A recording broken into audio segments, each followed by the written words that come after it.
Okay, here's a look at my Ironhide collection. So here's a close-up look at what I have.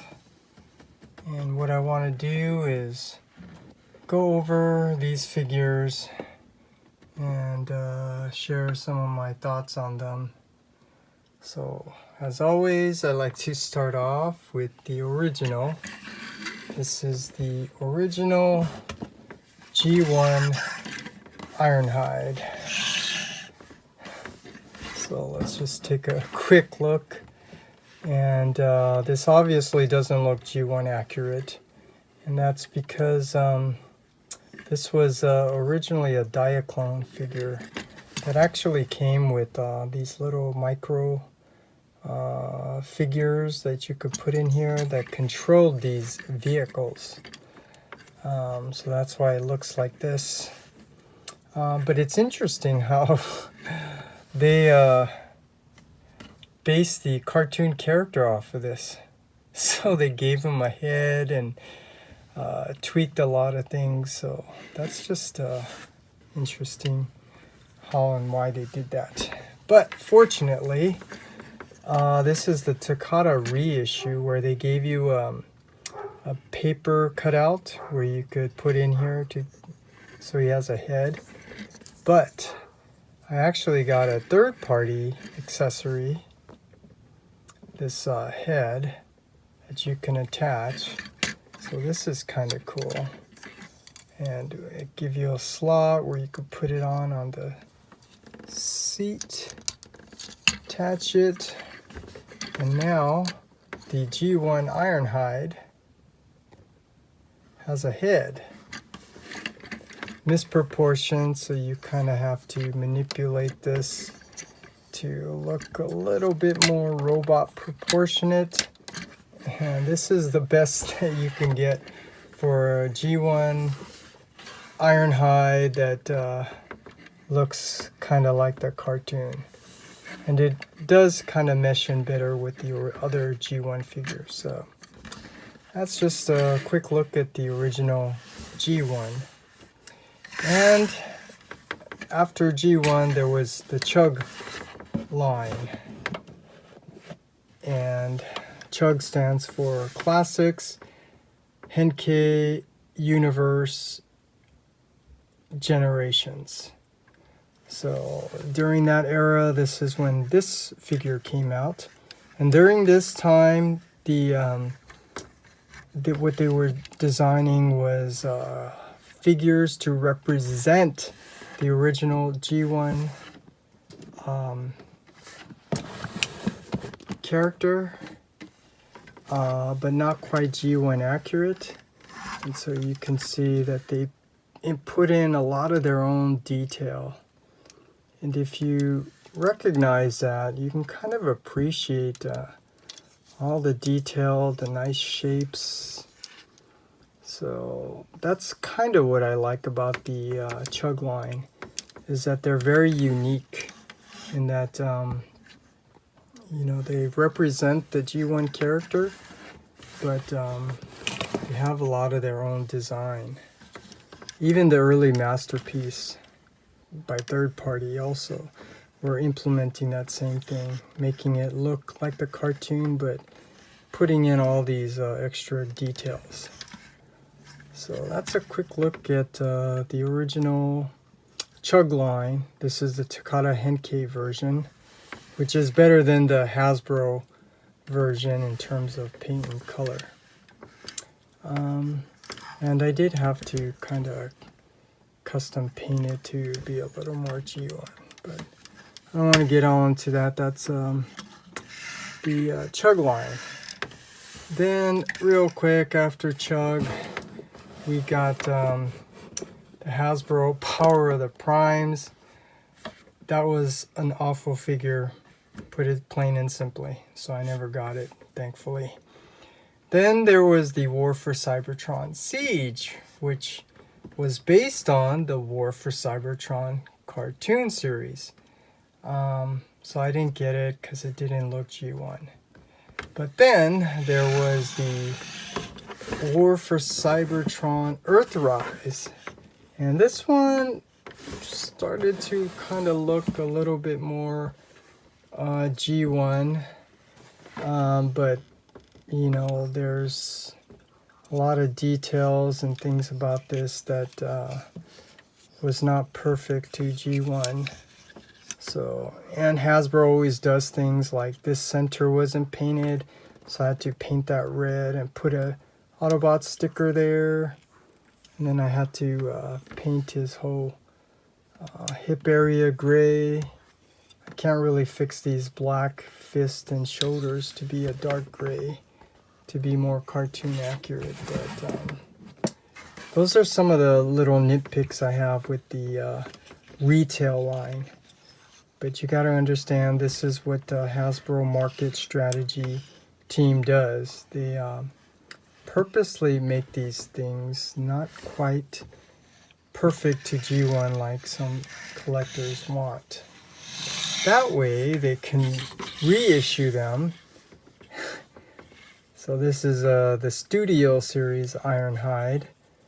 So this is based off the movie, and obviously this one looks much more like the G1 cartoon and movie than the previous War for Cybertron Earthrise. Yeah, so you know there are some issues with this, but again, I try not to complain because this is a mainline retail, and I understand that Hasbro purposely does things to make them imperfect. You know, so you just have to accept it for what it is. But they do put in some nice things like, you know, these joints for the arms, which is kind of cool. So let's kind of zoom in just to get a better look and appreciate it once again, because I already made a video review of this. So this is really nice. And I don't know if you could see, but I actually painted yellow stripes, so he looks G1 accurate to the cartoon. So it's a quick look at the Studio Series.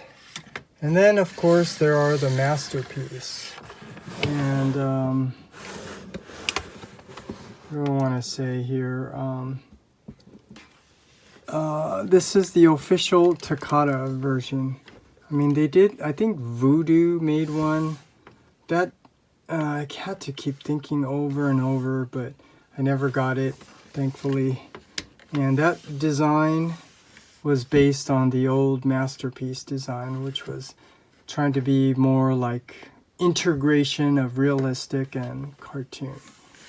But thankfully, they did make the official Masterpiece Ironhide, which I'm not sure why some people have issues with this, but I will say this definitely needed that third-party upgrade set, that shadow fisher, so the tires can fold up so he doesn't have these things hanging out right here.